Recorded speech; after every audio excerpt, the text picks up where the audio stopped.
I would like to extend a warm welcome and hearty greetings to all old and new friends present.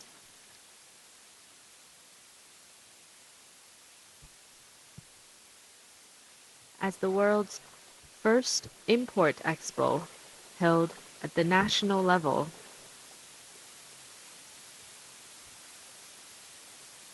the CIIE has been successfully held for 7 editions. Altogether, it has attracted some 23,000 overseas companies, showcased 3,000 new products, new technologies, and new services that are highly representative. On this platform, intended deals worth over 500 billion US dollars have been reached, and a large number of investment projects have been signed. For this year's event, we have from more than 150 countries and regions, more than 4,100 businesses taking part. The exhibition area spans over 367,000 square meters. These record numbers fully demonstrate the vibrancy and dynamism of China's enormous market. 5 years ago,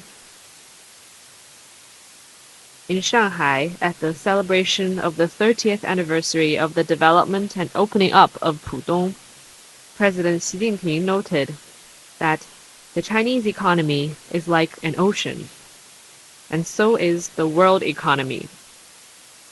And oceans of the world are all interconnected. As a showcase of China's new paradigm of development, a platform for high standard opening up, and a public good for the world, the CIIE is both the place where the world economy meets the Chinese economy and an important bridge linking China with the world. This is my 8th time attending the CIIE. In other words, I've attended every single one of them. Over the past 8 years, the continued success of the CIIE has left a deep impression on the world. It is an open stage with extensive participation, a wide variety of exhibits, bustling business people, intensive commercial negotiations and deal-making, and attendees returning with fruitful results.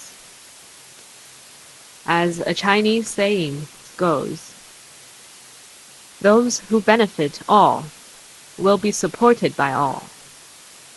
The CIIE is increasingly welcomed and supported by countries all over the world because it has brought true benefits to the world. In contrast, some unilateral and protectionist measures have had severe impact on the international economic and trade order, disrupted the world economy, and brought great challenges to the development of many countries. What values should we champion in international economic and trade activities? This has increasingly become an important and relevant question. Taking this opportunity, I would like to share with you 3 points. First, we should uphold equality and mutual benefit and consolidate the foundation of legitimate common interest. Companies seek profit, and countries pursue development. These are legitimate behaviors beyond reproach. In some sense, the pursuit of interest is an important driver for the development of human society.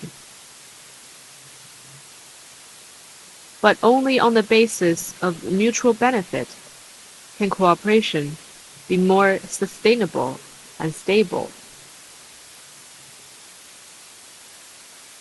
Over the past decades, the world economy has achieved the fastest growth in history. This is, to a large extent, due to the commitment to mutual benefit and free trade, and to concrete actions to connect markets, complement each other with respective strengths, and share opportunities among others. Common development was given a strong boost as a result. At a time when world economic growth is slowing down and international disputes are heightened, it is all the more important for us to stay committed to equal and mutually beneficial cooperation, embrace free trade, and resolve differences and problems through pursuing development together. China stands ready to work with all parties to foster a more open and inclusive development environment, increase trade and investment liberalization and facilitation, and promote stable and unimpeded global industrial and supply chains, so as to pool strengths for economic development. Second, we should pursue the greater good and defend international fairness and justice. The past few years have seen a surge in trade restrictions around the world, making it more difficult for multinational corporations to do business.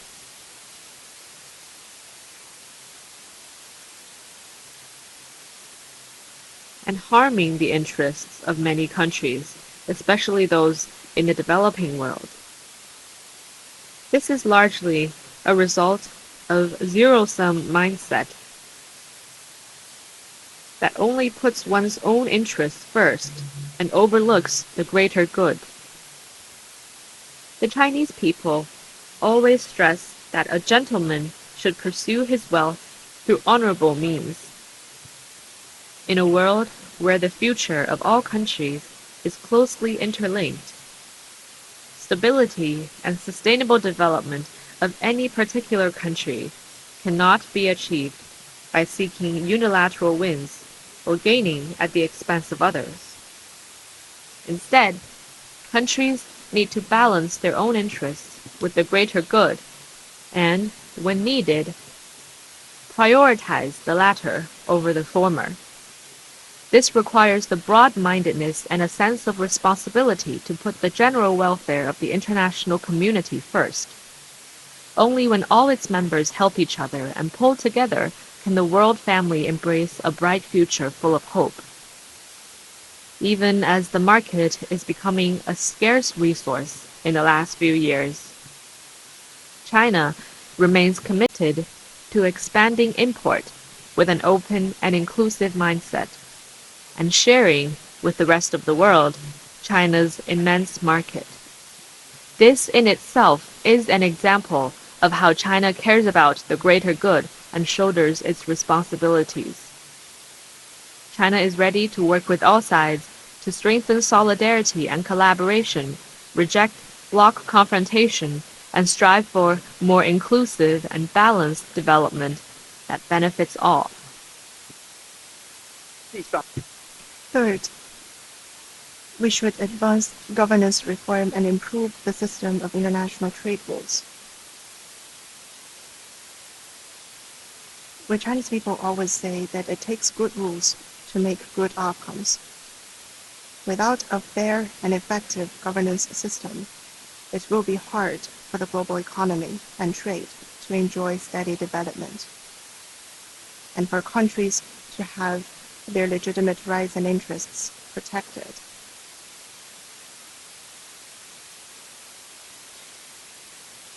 We all know that since the beginning of this year, the word tariff has made global headlines.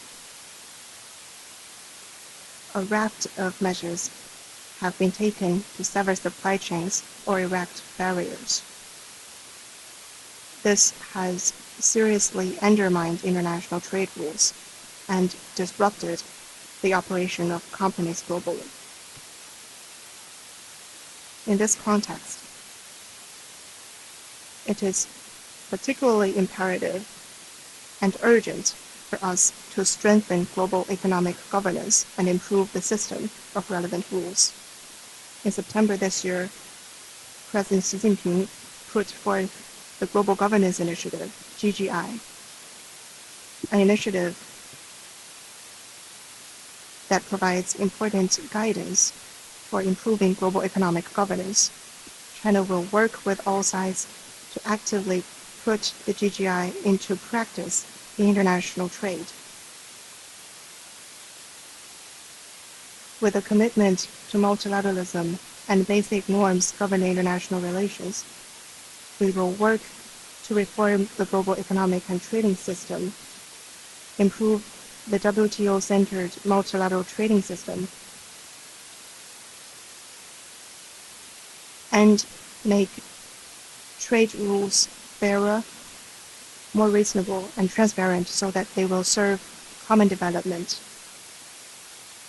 All these are aimed at providing a stronger underpinning for all countries to develop and thrive together under better rules. Ladies and gentlemen, friends, I believe you have all noted that weeks ago, the 20th Central Committee of the Communist Party of China at its 4th plenary session deliberated on and adopted the recommendations for the 15th five-year plan, mapping out the top-level design and strategic blueprint for China's economic and social development in the coming 5 years.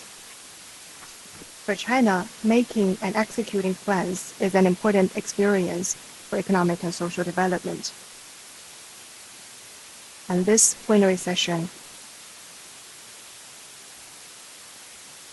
has injected more certainty for China's economic and social development for the coming period. This could be seen from two aspects. First, it provides the certainty of development. China will continue to prioritize economic development and focus our efforts on pursuing high-quality development with special emphasis on expanding domestic demand, especially on boosting consumption, which is to fully unleash the potential of its mega market of over 1.4 billion people. In the meantime, China will foster and strengthen new growth drivers in the digital, green, and intelligent sectors at a faster pace, which is set to create a number of new industries at the 100 billion yuan or even 1 trillion yuan level. We will put in place more intensive and effective micro-policies and reform measures in light of the goals set out in the plan to push for steady economic growth. In 5 years, the Chinese economy is expected to surpass 170 trillion yuan, which will mean new significant contributions to global growth. This is the first point, the certainty of development. And second, the certainty of openness. China will firmly advance high-standard opening up, steadily expand institutional opening up, and introduce more measures of voluntary and unilateral opening up. We will promote pilot programs to open the telecommunications and medical sectors, as well as comprehensive trials and demonstrations for expanding opening up of the service sector. We will host a series of thematic events to share opportunities with the world by helping more quality foreign goods and services access China's mega market. Meanwhile, we will take further steps to make China a favored destination for foreign investment and to ensure that foreign businesses feel more at ease, convenient, and confident about their operations in China. As China marches toward greater modernization, it will surely bring more stability and positive energy for the entire world. Openness and cooperation hold the golden key to development and prosperity. We sincerely hope that more friends at home and abroad will use the CIIE as a bridge and platform to step up communication and deepen cooperation, so as to continue writing new chapters of mutual benefit and win-win on the vibrant land of China. Thank you.